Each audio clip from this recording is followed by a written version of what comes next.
Vamos então resolver o problema número 15 da prova Canguru Matemática Sem Fronteiras Júnior 2019, 11º ano.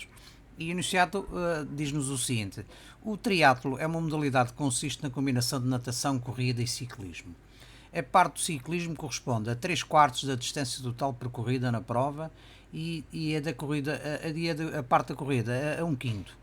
A distância a ser percorrida na natação é de 2 km. Qual é a distância total percorrida nesta prova? Portanto, o problema dá-nos aqui várias hipóteses de resposta. Nós vamos ter que resolver o problema para saber qual delas é que corresponde, mas vamos resolver sob duas perspectivas. Na primeira, com base na primeira igualdade, calculamos a fração da distância percorrida pela natação relativamente à distância total percorrida na prova. E só depois, com a segunda igualdade, é que vamos calcular a distância total do triatlo. Na segunda perspectiva, com base nas duas igualdades, vamos criar uma terceira que permite de uma só vez calcular diretamente a distância total do percurso. Ora bem, o enunciado dá-nos uma primeira condição, que é o seguinte: diz-nos que o triatlo é constituído por natação, corrida e ciclismo. Isto é, por 3 provas. A segunda condição diz-nos que o ciclismo corresponde, a distância percorrida pelo ciclismo corresponde a 3/4 da distância total da prova. Isto é, esta distância de natação mais corrida mais ciclismo, o ciclismo corresponde a 3/4 desta distância total. A terceira condição diz-nos que a corrida corresponde a 1/5 desta mesma distância total. E por último, a quarta condição diz-nos que a distância percorrida pela natação corresponde de 2 km. E com isto pede-nos para calcular a distância total de percurso. Ora bem, o que nós vemos aqui é o seguinte: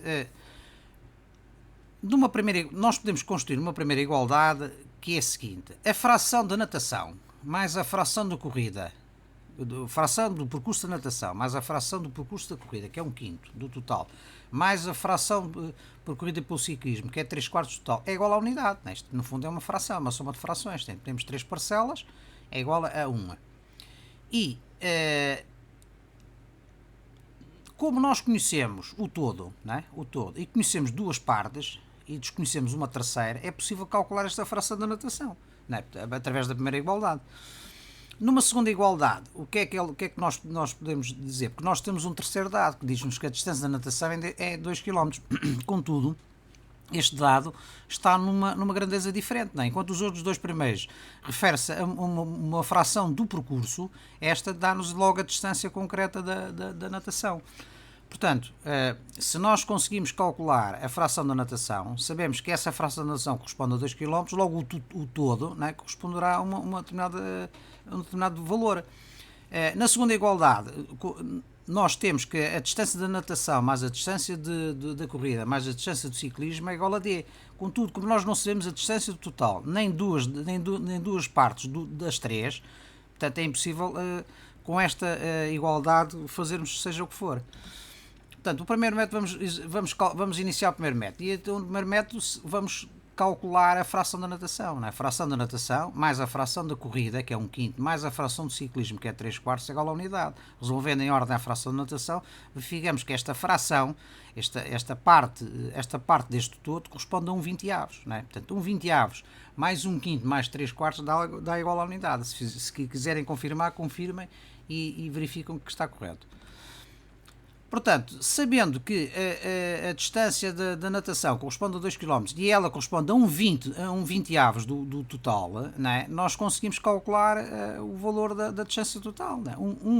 1/20 está para a unidade, 1/20 está para a unidade, assim como 2 km vai estar para este percurso total. Portanto, calculando resolvendo em ordem AD, verificamos que D é igual a 40 km. Analisando as respostas do problema, verificamos que a resposta correta é a opção D. Isto é, a distância total percorrida no triatlo foi de 40 km.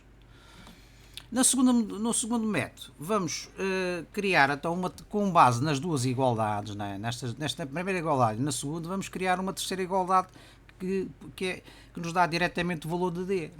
Se D é o percurso total, do triatlo, se a fração da corrida é 1/5 desse percurso e a fração de ciclismo é 3/4, então a fração da corrida há de ser 1/5 vezes D, que é o percurso total, portanto há de ser D sobre 5, e a fração de ciclismo há de ser 3/4 de D, ou seja, 3D sobre 4. Então, Somando estes valores, 2 km mais D sobre 5, o percurso da natação, mais o percurso da corrida, mais o percurso do ciclismo, é igual a D. Como só temos uma variável D, resolvendo em ordem D, desembaraçando os parentes, verificamos que D é igual a 40 km. Portanto, comparando as respostas, verificamos que a opção correta é a D, como forma no método número 1.